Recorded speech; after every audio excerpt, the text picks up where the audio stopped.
Hello, hello, hello, everyone. Good morning, good afternoon, good evening. Welcome back. We're going to be reading the third chapter in Beyond Religion, Ethics for a Whole World by the Dalai Lama. Chapter 3 is another shorter chapter, so I should be able to read this all in just one video. And we're going to be talking about the quest for happiness.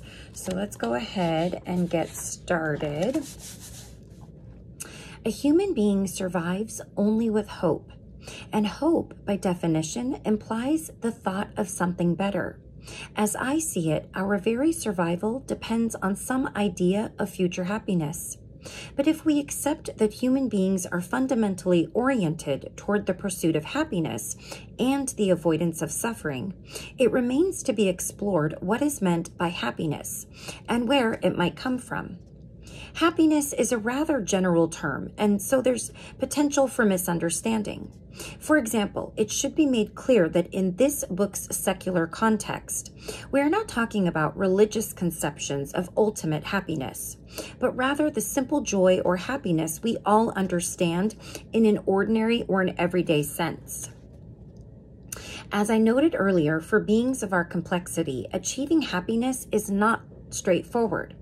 Unlike dog or cat happiness, for example, human happiness requires more than the simple satisfaction of sensory appetite. So what are the sources of human happiness? 3 factors immediately suggest themselves, which I think most people will agree, contribute significantly to human well-being, namely wealth and prosperity, health and friendship or companionship. So we're going to talk about wealth, health, and friendship. Let us start with wealth. This is a weird angle. This light is just funky sometimes. Sorry. All right. Does our mental situation affect our happiness? Well, it certainly does. It would be foolish to deny the importance of material factors to our well-being. After all, even a hermit living alone in a mountain cave needs food and clothing. Without a certain level of material comfort, people cannot live with the dignity we all deserve as humans. Of course, money is an important factor in our quest to avoid suffering and achieve happiness. But how much money is enough? In Tibetan, we sometimes call money by the nickname Kunga Donda. To Tibetan ears, this sounds like an ordinary personal name, but it means something like that which makes us all happy and can fulfill our wishes. Since money gives us choices and freedom, it is natural that people will find it very alluring and can't seem to get enough of it. Occasionally, I tease my Tibetan audiences about their devotion to Kunga Donda.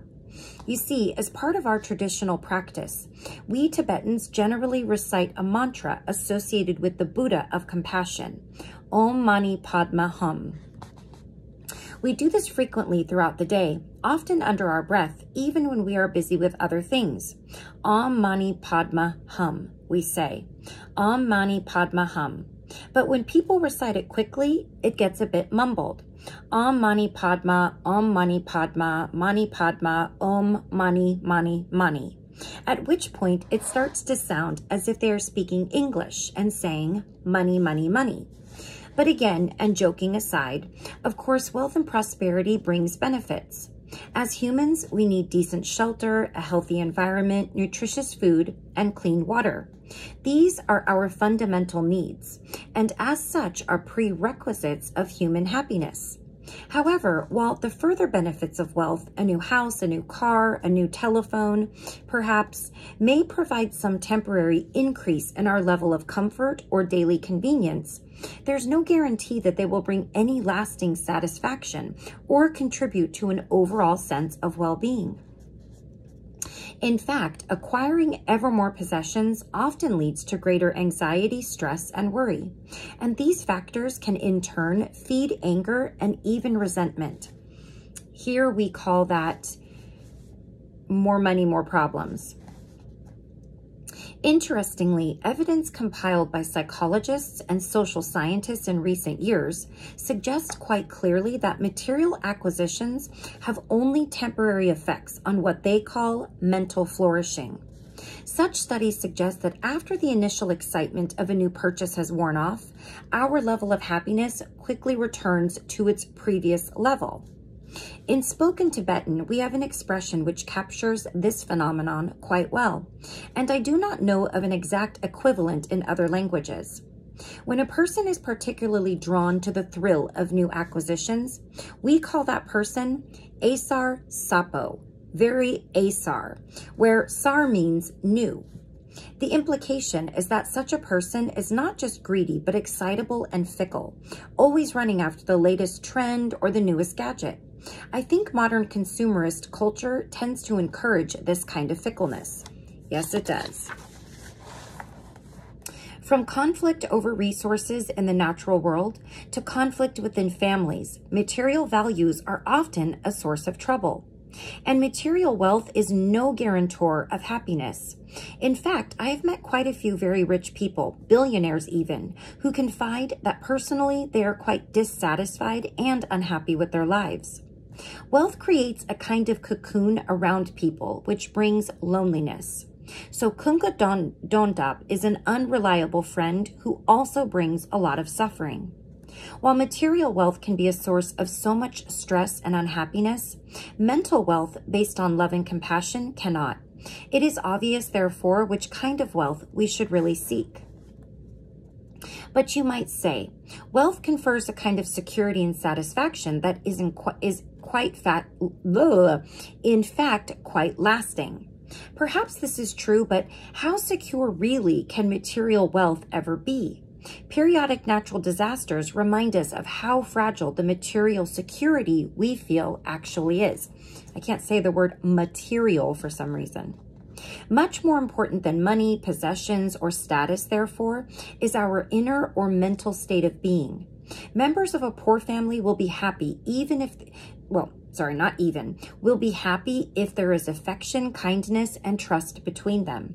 Their rich neighbors may live in luxury, but if suspicion or resentment besets their minds, they will have no genuine happiness.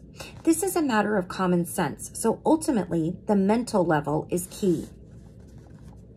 Recent social science research has shown not only that the mental benefits of wealth are temporary, but also that the general level of contentment in a society is higher when wealth is more evenly distributed among the population than when there are large disparities between rich and poor.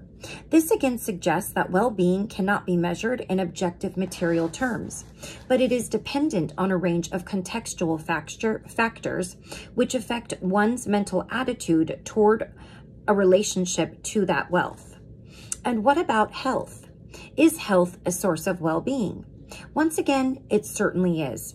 As most of us have experienced for ourselves, when we're in constant pain or discomfort, maintaining a positive attitude can be very difficult. So looking after our physical health is crucial. We must eat well, sleep well, and exercise. If we fall ill, we should consult a suitably qualified doctor and follow the treatment prescribed. This much is obvious.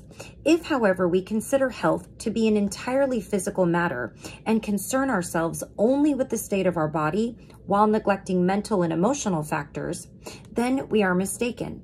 For there is no necessary or direct link between enjoying good physical health and being happy. So what he's saying is just because you're physically healthy doesn't necessarily mean you're happy. After all, isn't it possible for someone with a healthy, strong body to be unhappy? In fact, it is quite common. And isn't it equally possible for someone in poor, even very poor health nonetheless to be happy? I am sure it is. Does the physical frailty of, say, very old people necessarily entail unhappiness? Certainly not. So although physical health certainly contributes to human happiness, it is not its ultimate source. Instead, the real source of happiness, once again, involves our state of mind, outlook, and motivation, and our level of warm-heartedness toward others. Now let us consider friendship. Certainly having a close circle of friends, people with whom we can pass time and share experiences, is very important. As we are social animals, relationships with others are crucial to our well-being. But we must consider carefully what distinguishes genuine friendship from superficial relationships, which bring only superficial benefits. There is no doubt that in human society, money, social standing, and appearance even can bring with them a great deal of attention. Yet, what is the real object of this attention? Is it possible that these people are not truly our friends, but rather friends of our money, status, or good looks? And if so, what will happen if our fortunes decline?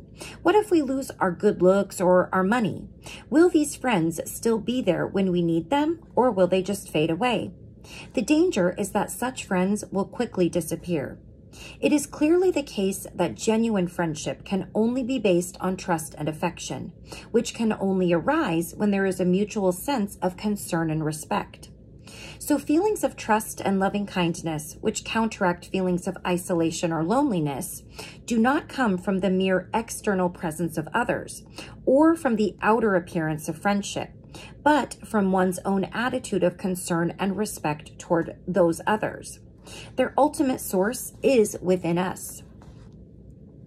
During a visit to Spain many years ago, I met a Christian monk who had spent 5 years living as a hermit behind his monastery.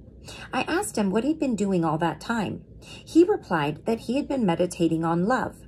When he said this, in English even more broken than mine, I saw such a depth of feeling in his eyes that there was no need for him to say more. Here we have an example of someone who lived alone but felt no loneliness. It is warm-heartedness or compassion above all which connects us to others. People who appear to have many friends and admirers may nevertheless feel quite isolated.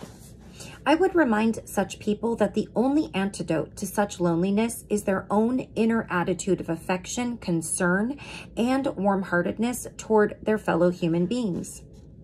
The next section, 2 levels of satisfaction.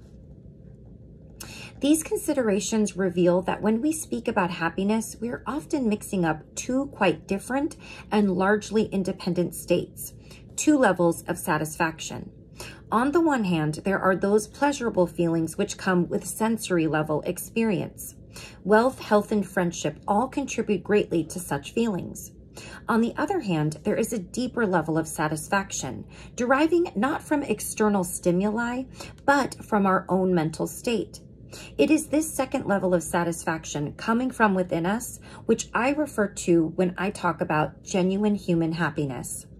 The first kind of satisfaction, since it is dependent on sensory stimulation, is by its nature fragile and transient. Such pleasures last only so long as the sensory stimulation, and when this is over, they make no lasting contribution to our overall sense of well-being. For example, many people spend a great deal of time watching sports, but after the event, what's left? What long-term benefit has been gained? All pleasures based on sensory stimulation derive at some level from the satisfaction of a craving. And if we become obsessed with satisfying that craving, this will eventually turn into a kind of suffering. Even the pleasure we get from eating turns to suffering if we overindulge. I do not want to suggest that such pleasures are completely worthless, but simply to point out that the satisfactions they bring are transient and involve self-perpetuating cycles of craving. In today's materialistic world, in which inner values are often neglected, it is very easy to fall into the habit of constantly seeking sensory stimulation. Often I notice that if people are not listening to music, watching TV, on their phone, and so on, they feel bored or restless and they don't know what to do. This suggests that their sense of well-being is heavily dependent on the sensory level of satisfaction.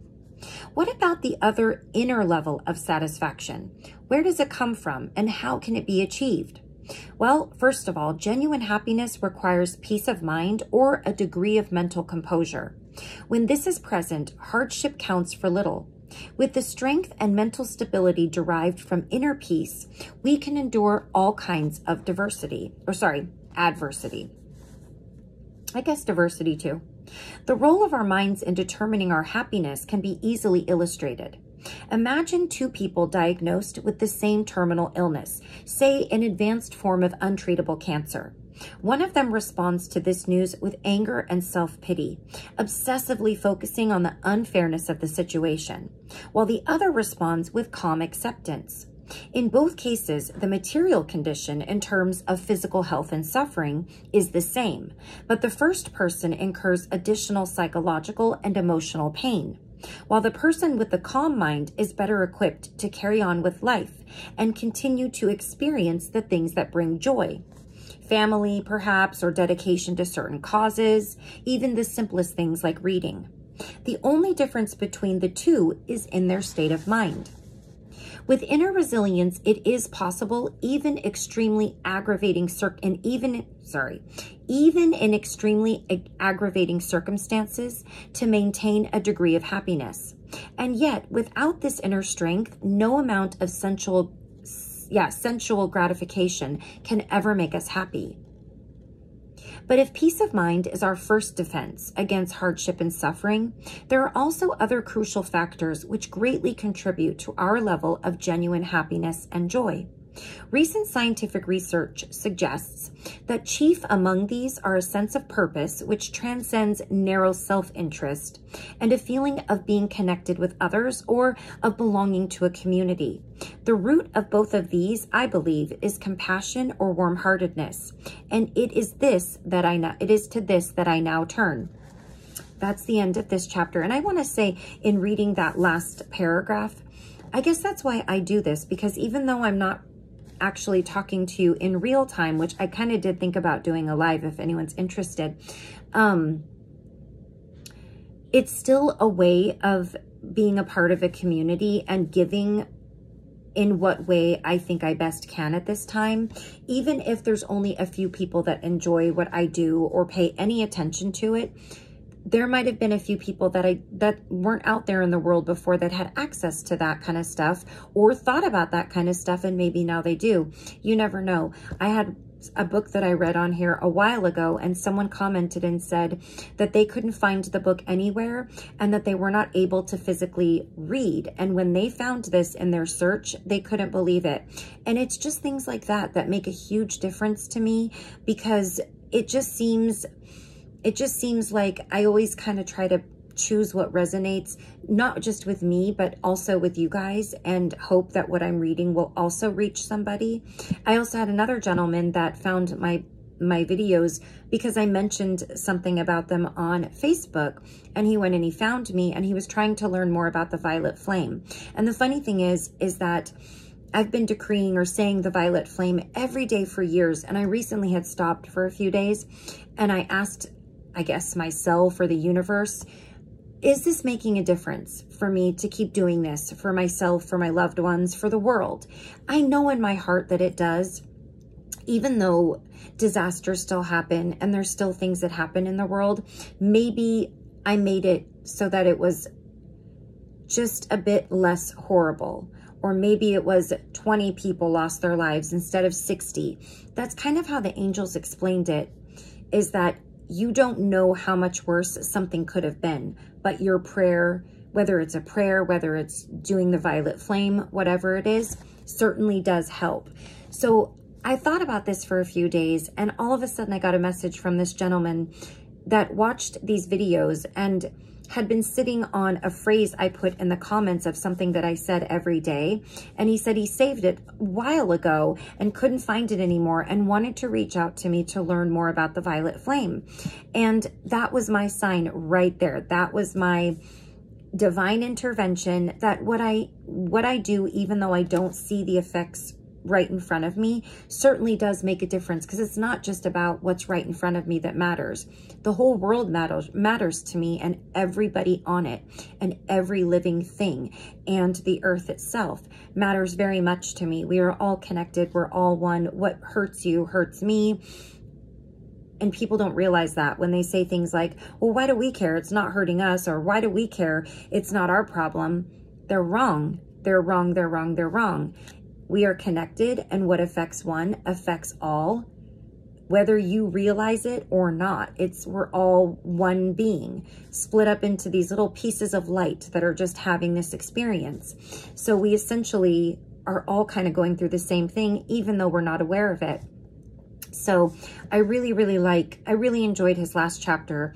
And a lot of other authors tend to say the same things. And it seems like he's talking a lot about things that are currently happening now, even though this book was written over 10 years ago. So it might be just the right time to read it, the right time that I need to hear it and someone else needs to hear it.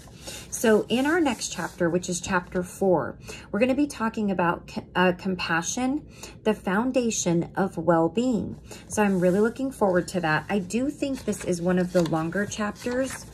It is. So I will probably have to read that one in 2 videos. Hopefully I will not have to do that too much so that I don't make a bunch of smaller videos. I will try as much as I can to read each chapter in one video. And, you know, if it's longer, that's okay. You can always pause it and come back to it. It's just hard to read that much sometimes. And the way that the Dalai Lama writes, he writes the way he's thinking, which makes it a little bit more difficult to read out loud. So I'm sorry if I stumble on words a little bit more with this book. The words are broken up into weird, like they're broken up at the end of a sentence in a weird spot where you would not put a dash. You would just go ahead and start the whole word on the next on the next page or on the next line. But whatever, we'll do our best with that. I'm confident we'll benefit. So until next time, please take care of yourself. Please take care of those around you. I will see you again very soon for chapter 4 of Beyond Religion. I'll see you soon. Bye-bye.